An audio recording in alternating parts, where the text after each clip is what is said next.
U.S. Customs and Border Protection agents stood in silence as all ports of entry in Brownsville stopped operations at 7:46 Sunday morning, the exact time the first World Trade Center tower was attacked on 9/11.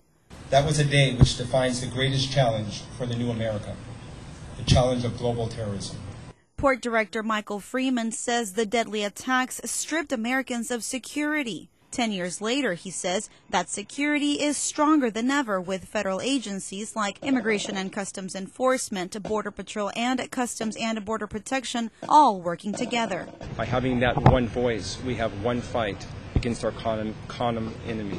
That enemy is the prevention of terrorists and elements of terror from entering the United States. On South Padre Island, a moment of silence served to honor the lives lost on 9/11. Officials then unveiled a steel beam recovered from Ground Zero. The South Padre Island Fire Station will now serve as its new home. It's a piece of history. You know, the impact of going up and actually touching it and feeling that steel is sometimes overwhelming. It's a close connection. There is a bond among firefighters. Sarah Fuller took a picture of her daughters next to the historic piece. She's married to a firefighter and says the steel beam reminds her of the sacrifices made by hundreds of firefighters on September 11th. To have it means a lot to me, just to be able to look at it, to remember, and to never forget the sacrifices that each 343 firefighters made, all the police officers, and just the citizens who fought for their life to get out.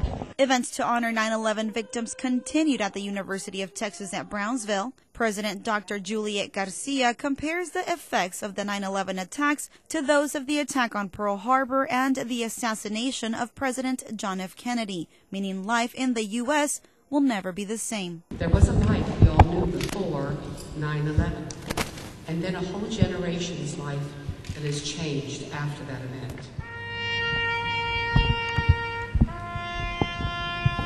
Daisy Martinez, Action 4 News.